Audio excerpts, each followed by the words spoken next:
जय श्री राधा रानी सरकार की, जय श्री कृष्ण भगवान की, जय श्री लक्ष्मी नारायण जी भगवान की, जय पुरुषोत्तम मास महत्यम की। मंदिर श्री बंसी वाले महात्मा यूट्यूब चैनल की ओर से हम आप सभी भक्तों का हार्दिक अभिनंदन करते हैं। पुरुषोत्तम मास के इस पावन समय में आज हम आपको पुरुषोत्तम मास महत्यम के 27वें अध्याय की परम सुंदर कथा को सुनाने जा रहे हैं, जो कि इस प्रकार है।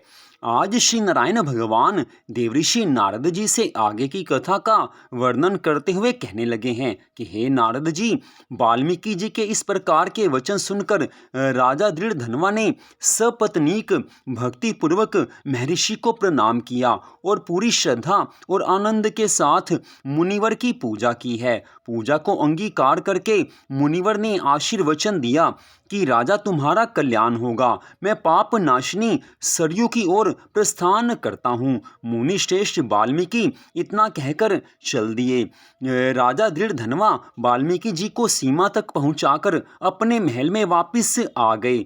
महाराज दृढ़धनवा को महर्षि वाल्मीकि जी की कृपा से दिव्य ज्ञान प्राप्त हो चुका था। अतः वह पत्नी से बोले कि हे सुंदरी, ये संसार असार है। गंधर्व नगर के समान ही इस शरीर में भी राग द्वेष आदि 6 शत्रुओं का निवास है। कृमि, विष्ठा, वात, कफ, मूत्र आदि सहित भस्म होने वाले इस शरीर में क्या रखा है। मैं भगवान की भक्ति और मोक्ष प्राप्त करने हेतु वन की ओर गमन करूंगा और वहीं भगवान पुरुषोत्तम का स्मरण करूंगा। पति के ऐसे वचन सुनकर वह पतिव्रता साध्वी और गुण सुंदरी रानी विनय पूर्वक हाथ जोड़कर बोली कि हे भूपति, आपके साथ मैं भी चलती हूँ। पतिव्रता स्त्री का देवता उसका पति होता है, अतः मैं भी आपके साथ ही रहूंगी। हे देवऋषि नारद जी, अपनी परम प्रिय रानी के ऐसे वचन सुनकर राजा अपने पुत्र को राज्याधिकारी बनाकर पत्नी सहित वन को चल दिया।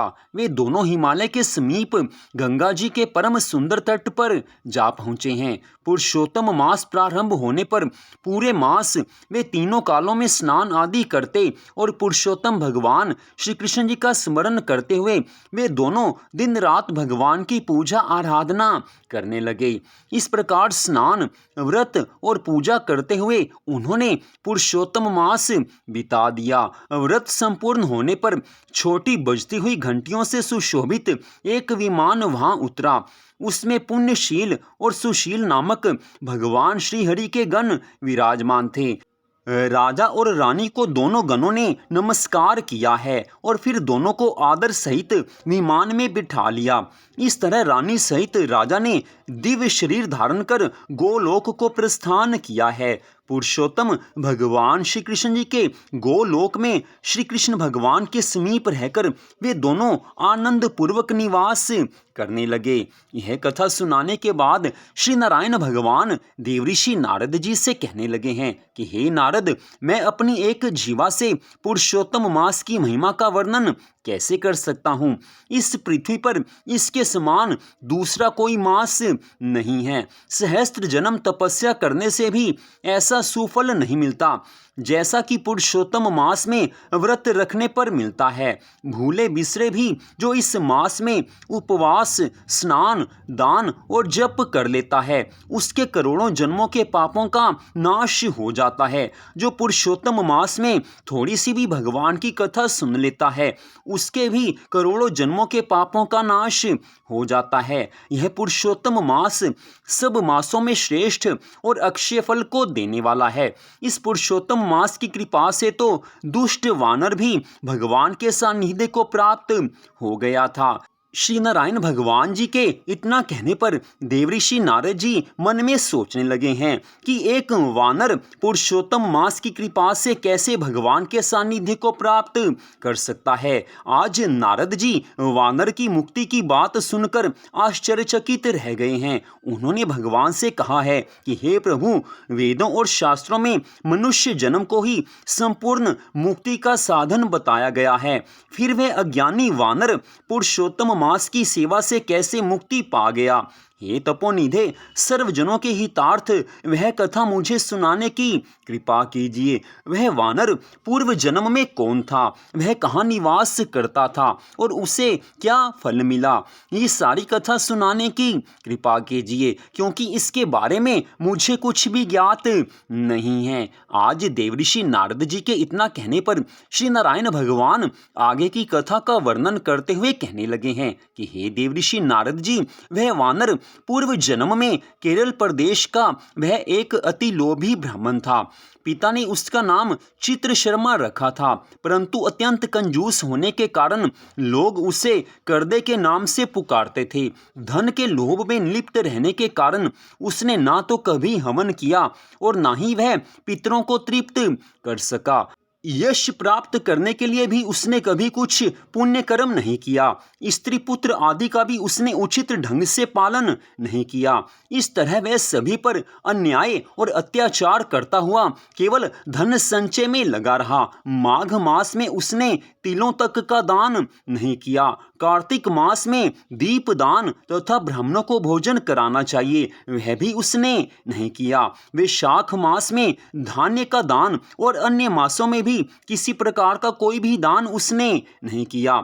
सूर्य की संक्रांति और सूर्य चंद्र के ग्रहणों के अवसर पर हवन, जप और दान आदि जो करना चाहिए वह भी उसने कभी नहीं किए। वह अपनी पुरुषोत्तम मास महत्यम निर्धनता का बखान करता हुआ धन की लालसा में इधर उधर घूमता रहता और लोगों से याचना करता कि मुझ दीनहीन को कुछ मिल जाए। उसके पास पर्याप्त धन था, परंतु हर समय धन की तृष्णा में रहने के कारण वह बहुत ही कृशकाय हो गया था।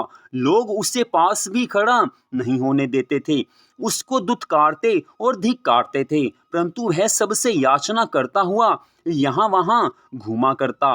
एक दिन एक बगीचे के स्वामी माली को उसने रो रो कर अपना दुखड़ा सुनाया।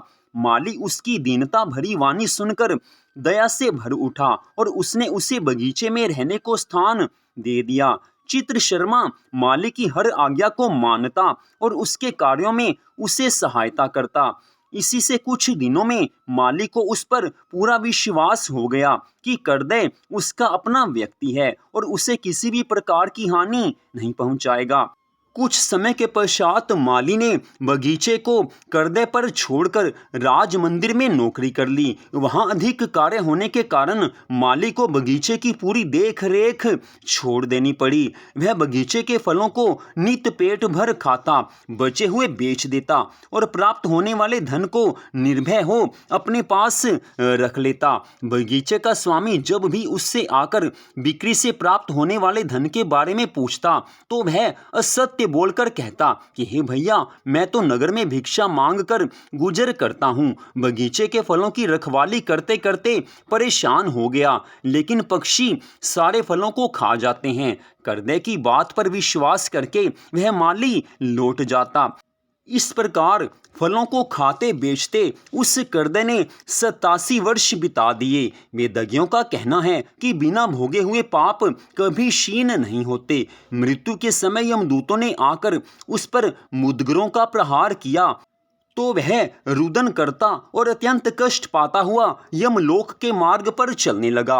मार्ग में चलते चलते वह अपने कुकर्मों के लिए रोता चिल्लाता था कि आहा, मुझ मूढ़ की मूर्खता तो देखो, मैंने देव दुर्लभ भारत भूमि में जन्म पाकर भी क्या किया। धन के लालच में सारा जीवन वृथा ही गंवा दिया। मैंने कभी कोई दान नहीं किया, कभी हवन और जप तो दूर की बात है, मैंने कभी भगवान को याद नहीं किया, कभी मकर के सूर्य में गंगा का स्नान तक नहीं किया।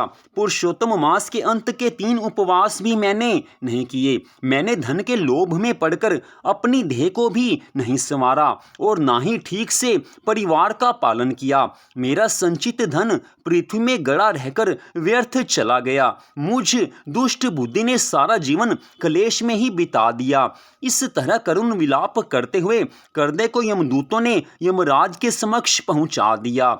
श्री नारायण भगवान आगे की कथा का वर्णन करते हुए कहने लगे हैं कि हे नारद जी, यमराज के दरबार में चित्रगुप्त उसके शुभ अशुभ कर्मों के लेखों को देखते हुए धर्मराज से बोले कि इस कर्दे ने ब्राह्मण होकर भी चोरी और झूठ बोलने जैसे अधर्म के कार्य किए हैं।